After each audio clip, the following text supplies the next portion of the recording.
The truth about Bitcoin and alternative currencies. The US dollar has been the world's most popular currency for over half a century, but that's starting to change. Our central bank's been meddling with the value of the dollar, and people are looking to replace it with something better. One currency has been making news lately: Bitcoin, a new digital currency. Lots of things have been used as currency throughout history: gold and silver, wheat, seashells, tobacco, salt, paper, and numerous other things. Some currencies have stuck around, lots have died off. But why? What makes some currencies better than others? It's not any government decree, it's their properties. Certain properties are essential to a healthy currency, and if we keep score, the US dollar doesn't look so great, especially in comparison to historical favorites like gold and silver, or to Bitcoin. A sound currency stays valuable over time, has a limited supply, and is easily divisible and portable. If we want to compare currencies head-to-head, we need to understand the importance of these qualities.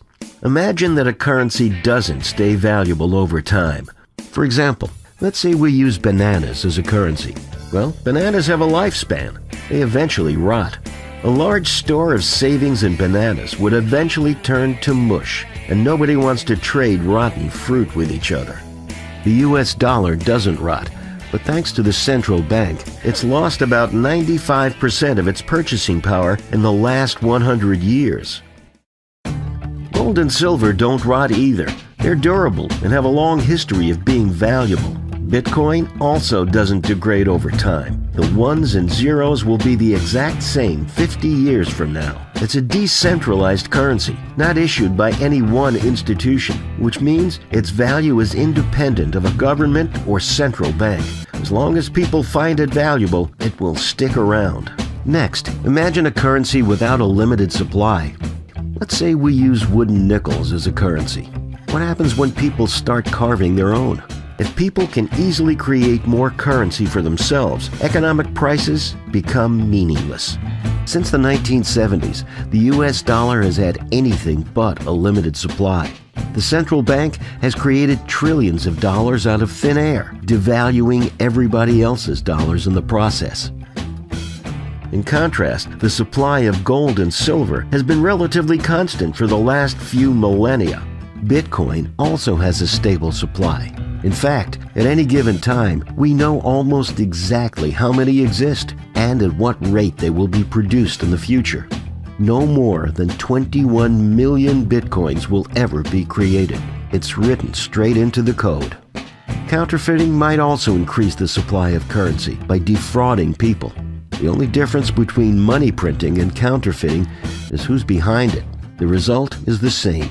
Fortunately, it's difficult for citizens to counterfeit US dollars, gold, or silver. But what about something digital like Bitcoin? It uses mathematical cryptography and a public ledger called the blockchain to make it impossible to counterfeit. Picture a currency which does not divide easily. What if cows were used as a currency? How would you pay for something like a loaf of bread?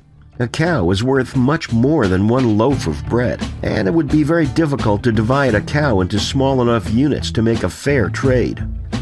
The dollar divides very easily down to the penny. Gold and silver are a little bit more difficult to divide into small quantities. Bitcoins easily divide down to 100 millionth of a Bitcoin. A sound currency must also be portable. Imagine the difficulty of using cinder blocks as currency. The dollar is easily portable. Gold and silver are less portable, though on a gold standard, people usually carry around paper, which is redeemable in the metals.